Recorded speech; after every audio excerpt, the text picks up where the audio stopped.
अब जो हमारा टॉपिक है वो है डीएनए फिंगर प्रिंटिंग। तो डीएनए फिंगर प्रिंटिंग जो है वो डीएनए का एक तरह से प्रूफ रीड है, यानी एक पर्सन का और दूसरे पर्सन की मैचिंग करनी है डीएनए की।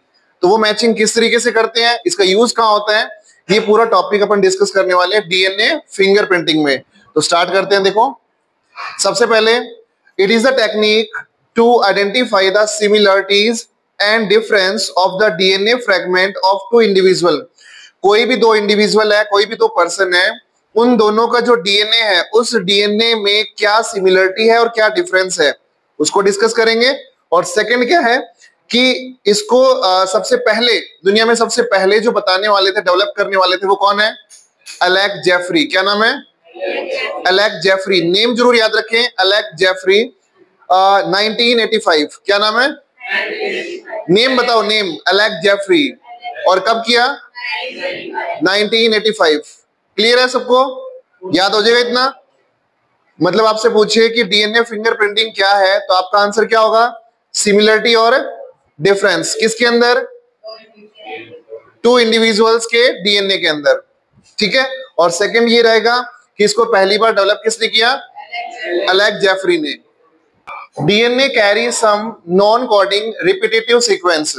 डीएनए के अंदर बहुत सारी ऐसी सीक्वेंस होती है जो बार बार रिपीट होती रहती है। जैसे आपके सामने देखो, यहाँ पर्सन 1, पर्सन 2, पर्सन 3, 3 पर्सन की यहाँ पर अपने को कोई सीक्वेंस दिखा रखी है। इसमें देखो, गाटा गाटा गाटा, ये 8 रिपीट्स है इसमें, और सेकंड वाले में 9 रिपीट है, और नेक्स्ट वाले में 10 रिपीट है। ये जो रिपीट अपन को दिख रहे हैं ये क्या है? रिपीटेटिव सीक्वेंस है। किसके अंदर? डीएनए के अंदर। Numbers of repeat of specific from person to person. अब हर पर्सन के अंदर ये वाले रिपीट अलग अलग है। इसमें 8 है, इसमें 9 है, इसमें 10 है। तो रिपीट अलग हुए कि नहीं हुए? तो हर पर्सन के अंदर, हर इंडिविजुअल के अंदर ये जो रिपीट्स होते हैं ये सब में अलग अलग होते हैं। क्लियर हो गया point? Next, repetitive DNA can be separated from bulk genomic DNA। bulk genomic DNA एक यूनिफॉर्म पैटर्न दिख रहा है यहाँ डीएनए का, उसको हम सेंट्रीफ्यूगल मशीन से जब सेपरेट करते हैं तो कुछ अपन को अलग अलग टाइप के band, satellite DNA, major peak मिलती है डीएनए की, अलग अलग हो जाते हैं ये। तो ये जो अलग अलग हो रहे हैं, डिफरेंट मतलब सेपरेट हो रहे हैं, वो सेपरेशन क्या है? देखो, रेपिटेटिव डीएनए। अभी जो पढ़ के आए ना, गाटा गाटा गाटा, किसी में 8 रिपीट थे, किसी में 9 थे, किसी में 10 रिपीट थे, वो वाले repeat can be separated from bulk genomic DNA. ये बल्क जीनोमिक डीएनए है, उस डीएनए के अंदर से उसको अलग करना है, रिपीट वाले को। DNA peaks during the density gradient centrifugation. आपको मालूम है ये वाला जो ग्रेडियंट सेंट्रीफ्यूगेशन है, ये हालांकि सेंट्रीफ्यूगेशन एक मशीन होती है, आपको मालूम है, उसके अंदर हम उसको बहुत तेजी से रोटेट करवाते हैं। तो जो मटेरियल होता है उसमें हैवी पार्टिकल नीचे, लाइट पार्टिकल ऊपर आ जाते हैं। उसी बेस पर यहाँ पर जो बल्क डीएनए है उसके अंदर से हमने इन रेपिटेटिव डीएनए सीक्वेंस को अलग करने की कोशिश की है। The bulk DNA form a major peak and the small peak are called satellite DNA. तो स्मॉल पीक जो बन रही है उसका नेम क्या है? सैटेलाइट। और जो मेजर पीक बन रही है वो मेजर पीक हो गई। तो इसका मतलब ये है कि हमने इनको सेपरेट कर लिया सेंट्रीफ्यूगेशन टेक्निक से। ठीक है। नेक्स्ट देखो, सबसे इंपॉर्टेंट है ये, और ये याद रखना आपने कि क्योंकि ये पेपर में पूछा जा चुका है वीएनटीआर के ऊपर। यहाँ जो डायग्राम से मेंशन किया है, अपने एनसीईआरटी में ऐसा कोई डायग्राम है नहीं, लेकिन फिर भी आप इसको याद रखें। क्या है? देखो, in a person copy number varies in each chromosome. हर क्रोमोसोम के अंदर ये जो कॉपी नंबर होते हैं ये अलग अलग, वेरीज मतलब डिफरेंट हो सकते हैं। जैसे किसी में 8 थे, किसी में 9 थे, किसी में 10 थे, तो वो नंबर क्या हो सकते हैं? अलग अलग हो सकते हैं। ठीक है। 2 allele paternal and maternal of A chromosome also contain different copy number of VNTR. देखो ध्यान से, यहां पर पैटर्नल लिखा हुआ है या मैटरनल लिखा हुआ है। ठीक है। और हमने इसमें देखना है कॉपी नंबर ऑफ वीएनटीआर कितना है। वीएनटीआर की फुल फॉर्म है variable number tandem repeats. Variable number tandem repeats. अब वो रिपीट्स कितने हैं यहाँ पर, तो वो देखने हैं। देखो यहाँ पर इसके अंदर 11 है, इसमें 9 है, तो पैटर्नल होता है फादर से, मैटरनल होता है मदर से। तो अब यहां पर ये जो पोजीशन बनी है ये वेरीज है, डिफरेंट है। तो लिखा है देखो कॉपी नंबर ऑफ VNTR, तो इसमें VNTR अलग, इसमें अलग। अब इधर आइए, माइक्रो सैटेलाइट और मिनी सैटेलाइट, दो टर्म अपने पास में, दोनों में डिफरेंस क्या है? माइक्रो सैटेलाइट का नाम है शॉर्ट टेंडम रिपीट, और यहां है VNTR, variable number tandem repeat. दोनों में डिफरेंस क्या है? अब जो रिपीट है ना, उनके लिए एक है माइक्रो सैटेलाइट और एक है मिनी सैटेलाइट। इस वाले DNA के अंदर देखते हैं, यहां लिखा हुआ देखो साइज ऑफ ईच रिपीट। हर जो रिपीट है ना उनका साइज क्या है, कितना है? देखो 2 to 6 बेस पेयर, मतलब इसके अंदर सिर्फ 2 से 6 बेस पेयर प्रेजेंट है। और अगर इसकी बात करें यहां पर 100 बेस पेयर, तो यहां पर कितने प्रेजेंट है? 100 बेस पेयर प्रेजेंट है। दोनों में डिफरेंस हुआ कि नहीं हुआ भाई? ये जितना रिपीट हो रहा है ना उसके अंदर कितने बेस पेयर है? 2 to 6 है, और यहां कितने हैं? 100। तो ये तो किसका पार्ट हो गया? STR का, और ये किसका पार्ट हो गया? VNTR का। ये हो गया माइक्रो सैटेलाइट, ये क्या हो गया? Mini satellite. अब नेक्स्ट देखो, यहां रिपीट आ रहे हैं 8 रिपीट, और यहां रिपीट आ रहे हैं 20 रिपीट, लेकिन बात क्या बोल रही है? 2 to 6 बेस पेयर होंगे। यहां देखिए अब रिपीट कितने हैं? 4, लेकिन बेस पेयर कितने हैं उसमें? 100। तो ये डिफरेंस यहां पर DNA के अंदर प्रेजेंट होता है। तो इसके बेस पर इनको सेपरेट कर लिया जाता है ताकि नेक्स्ट स्टेप के अंदर जा सके। और यहाँ जो VNTR है वो हर पर्सन के अंदर स्पेसिफिक होता है। अभी अपन डिस्कस किया था ना, एक में 8 थे, 9 थे, 10 थे, हर पर्सन के अंदर अलग होता है। आपका अलग है, मेरा अलग है। हमारी पहचान इसी से है, इसी VNTR से, क्योंकि 99.9 जो सीक्वेंस है वो तो सेम है भाई। 0.1 है, वही तो डिफरेंस है ना। 3 into 10 की पावर 6 बेस पे तो डिफरेंस है, वहां पर हम सब में ये डिफरेंस देखने को मिलता है। अब देखो नेक्स्ट, VNTR का साइज जरूर याद रखें, मल्टीपल चॉइस के अंदर ये क्वेश्चन आ चुका है पुराने पेपर के अंदर। 0.1 to 20 KB, यहाँ किलो बाइट नहीं है, किलो बेस है। कहीं वो पेन ड्राइव वाला किलो बाइट लगा दो, स्टोरेज वाला, वो नहीं है ये किलो बेस है। क्लियर हो गया? नेक्स्ट, ये 3 पर्सन आपको दिख रहे हैं, इन तीनों पर्सन की DNA सीक्वेंस है, और उसके अंदर कहीं ना कहीं एक छोटा सा डिफरेंस आ रहा है। वो डिफरेंस सिंगल पे है, हमने नाम क्या दे रखा है? Single nucleotide polymorphism. पॉलीमॉर्फिज्म मतलब जैसे अपन अलग अलग फॉर्म बताते हैं ना, कि किसी पर्सन की 2 फॉर्म है अलग अलग। जैसे ह्यूमन है तो ह्यूमन की कितनी फॉर्म है? 2, मेल और फीमेल, तो अपन कह सकते हैं डाइमॉर्फिक कंडीशन है यहाँ पे, डाइमॉर्फिज्म। तो वैसे यहाँ पर इस DNA के अंदर हमने देखा पॉलीमॉर्फिज्म, पॉपुलेशन के हिसाब से। क्या लिखा है देखो, any difference in the nucleotide sequence heritable mutation observed in the population is called DNA polymorphism। यानी पॉपुलेशन की बात कर रहा है ये, सिर्फ पॉपुलेशन। इस पूरी पॉपुलेशन के अंदर जो आपको चीजें दिखाई दी है, जो वेरिएशन दिखा है, वो यहाँ DNA पॉलीमॉर्फिज्म कह रहा है। इसको क्या बोलेंगे? वेरिएशन एट जेनेटिक लेवल, मतलब DNA के लेवल पर यहाँ पर जो आपको अंतर दिख रहा है वो आपका पॉलीमॉर्फिज्म है। Next, polymorphism is higher in non coding DNA sequence. हमने अभी देखा था ना, गाटा गाटा गाटा, वो नॉन कोडिंग सीक्वेंस है, तो उसके अंदर वहां पर ये सबसे ज्यादा देखने को मिलेगा polymorphism. Because mutation in this sequence में not affect on individual reproductive ability. अगर मान लो यहां पर म्यूटेशन आता है किसी भी टाइप का, जैसे मैंने स्पाइडरमैन का एग्जांपल बताया आपको, तो स्पाइडरमैन में अचानक से चेंज आ गया था, ठीक है। आपने सारे जो एक्समैन इवोल्यूशन के कैरेक्टर वो देखे, वुल्वरिन, तो वो भी सारे म्यूटेंट है, उनमें भी अचानक से चेंज आ गया। तो वो जो म्यूटेशन है, क्या वो उसकी रिप्रोडक्टिव एबिलिटी पर फर्क डालते हैं? क्या कोई इफेक्ट नहीं डालते। DNA के अंदर चेंज आ रहा है, न्यूक्लियोटाइड पे चेंज आ रहा है, लेकिन रिप्रोडक्टिव एबिलिटी पे कभी चेंज नहीं आता है, वो अपनी पीढ़ी दर पीढ़ी वैसे ही चलता रहता है। नेक्स्ट देखो, दीज म्यूटेशन, ये वाले जो म्यूटेशन चेंज है, ये पीढ़ी दर पीढ़ी इकट्ठा होते रहते हैं, और फिर उसके बाद पॉलीमॉर्फिज्म देखने को मिलेगा।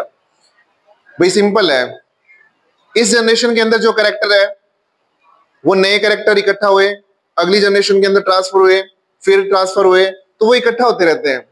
जैसे आपने कहा ना कि इवोल्यूशन में नई स्पीसीज बनती है, नए जो है ऑर्गेनिज्म डेवलप होते हैं, नए कैरेक्टर डेवलप होते हैं।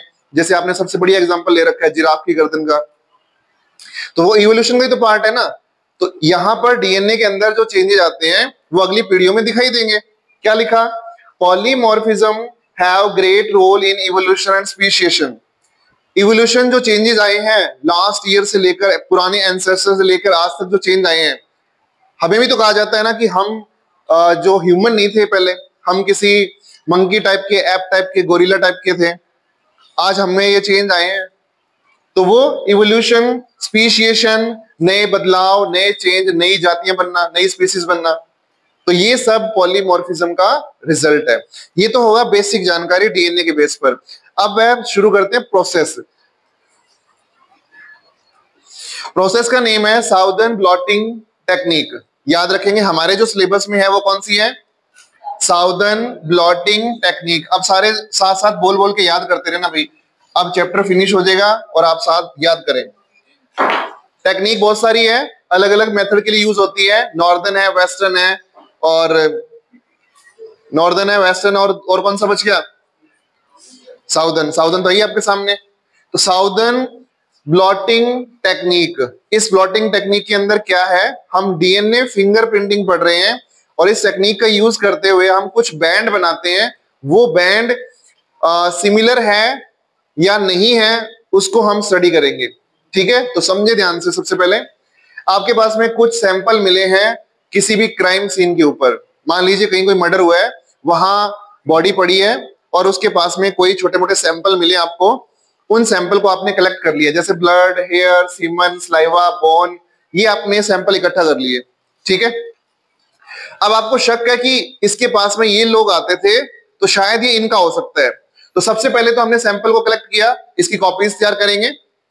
ठीक है, इसके डीएनए की कॉपीज तैयार करेंगे और जिस पे शक है उसका सैंपल लेंगे और उनके डीएनए की कॉपी तैयार करेंगे और फिर प्रैक्टिकल स्टार्ट करेंगे। क्योंकि कई बार क्या होता है, मान लो आपके पास सैंपल एक ही है और क्रिमिनल ने दिमाग लगाया कि उस सैंपल को चुरा के डिस्ट्रॉय कर दूं, तो उससे पहले आपने क्या किया? उसकी मल्टीपल कॉपीज बना के रख ली अपने पास, ताकि प्रैक्टिकल फेल भी हो जाए तो कम से कम दूसरा सैंपल तो आपके पास।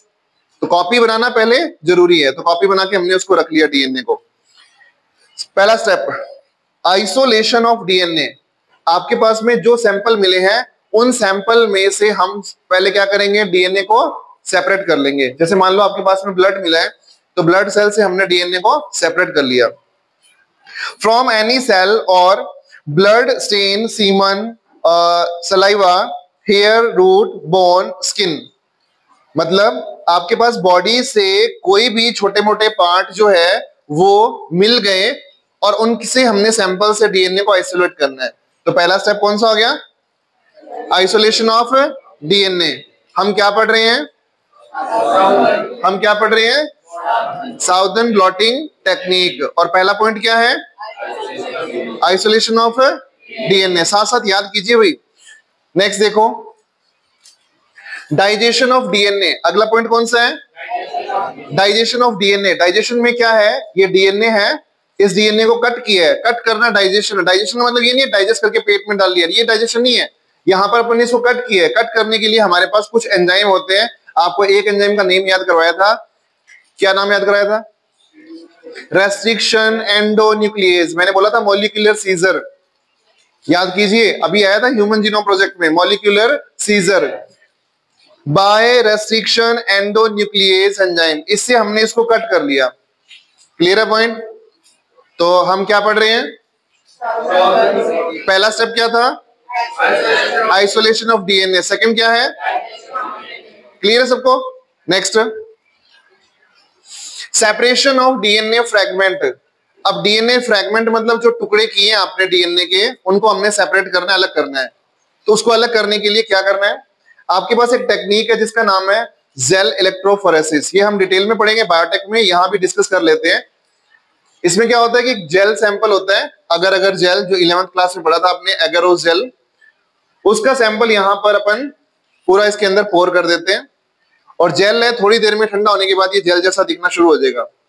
फिर कुछ वेल्स बनाते हैं, उन वेल्स के अंदर हमने जो सैंपल लिए डीएनए के, उनको हम सेपरेट करने के लिए इसमें पोर कर देते हैं। ठीक है, इसमें रख देते हैं। इसमें एनोड और कैथोड दो सिस्टम बने हुए हैं इलेक्ट्रिसिटी के लिए। इसमें क्या होगा, जैसे हम करंट की सप्लाई करेंगे, पावर की सप्लाई करेंगे, तो जो डीएनए है वो रन करना शुरू करता है। अब डीएनए जो है उसके ऊपर चार्ज कौन सा होता है? नेगेटिव। क्यों होता है?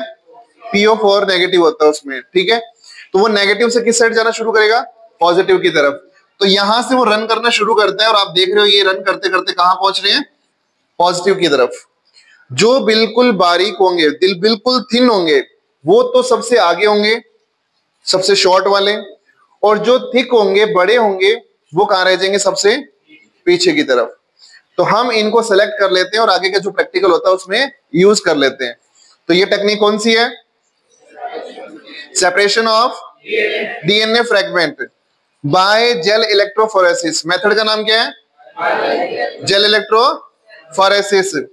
Then treat the DNA fragment with alkali solution NaOH to denature DNA bond in the gel into single strand। इस जेल के अंदर हमने सिंगल स्टैंड, भाई डबल होता है ना डीएनए, तो हमने सिंगल स्टैंड बनाने के लिए एक सॉल्यूशन यूज किया जिससे उनके हाइड्रोजन बॉन्ड टूट गए और वो अलग अलग हो गए, और वो अलग अलग बॉन्ड जो है आगे की तरफ चल रहे हैं।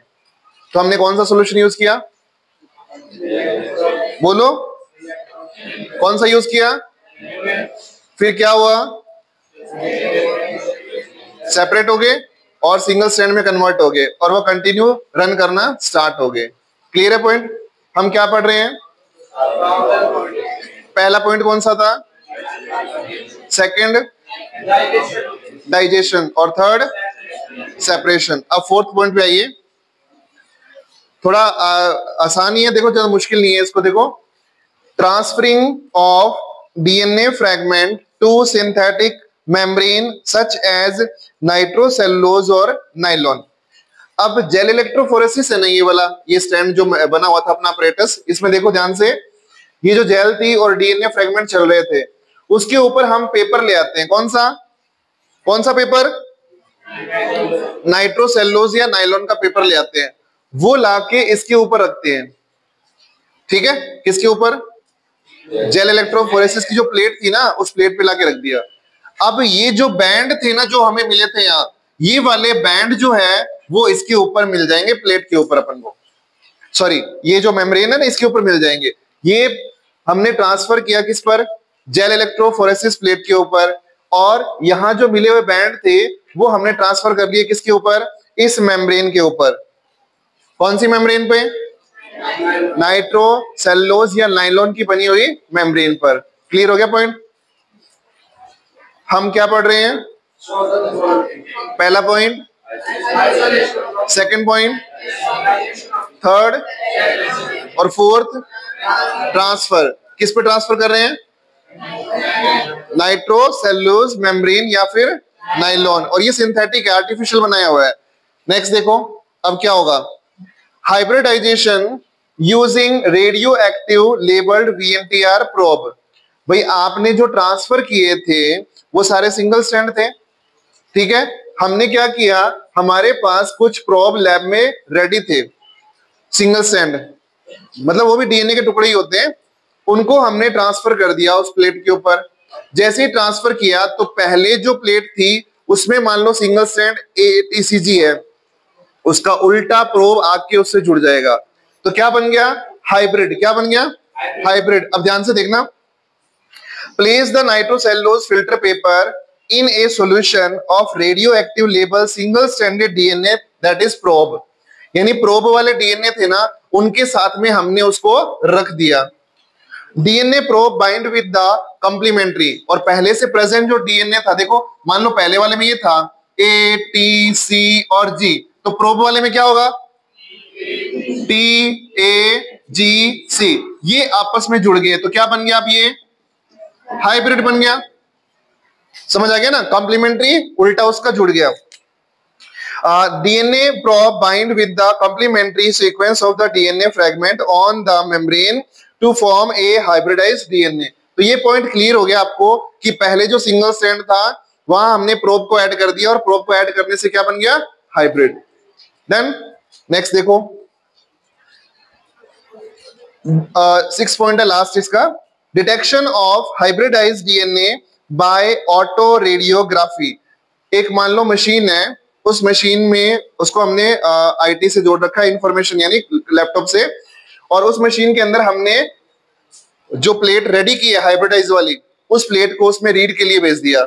जैसे उसमें रीड के लिए भेजा तो क्या हुआ देखो, हाइब्रिडाइज डीएनए इज फोटोग्राफ्ड, मतलब उसका फोटो, अब ग्राफ मिला, फोटो क्लिक हुई, जैसे एक्सरे होता है ना, उसमें क्या होता है, मान लो ये बोन है, ये बोन जो है उसके ऊपर प्रिंट हो गई, वैसे ही सेम टू सेम इसका जो प्रिंट आउट है उसको ग्राफ की फॉर्म में, बैंड की फॉर्म में हमने जनरेट कर दिया। किससे? ऑटो रेडियोग्राफी मशीन से। तो ऑन द एक्सरे फिल्म, तो हमारे पास में ये हाइब्रिडाइज्ड डीएनए था, हाइब्रिड बना हुआ था, इसको हमने यहां लेके आए और हमारे पास एक एक्सरे फिल्म रेडी होगी। उस एक्सरे फिल्म में क्या है देखो, ये बैंड बन के आ गए।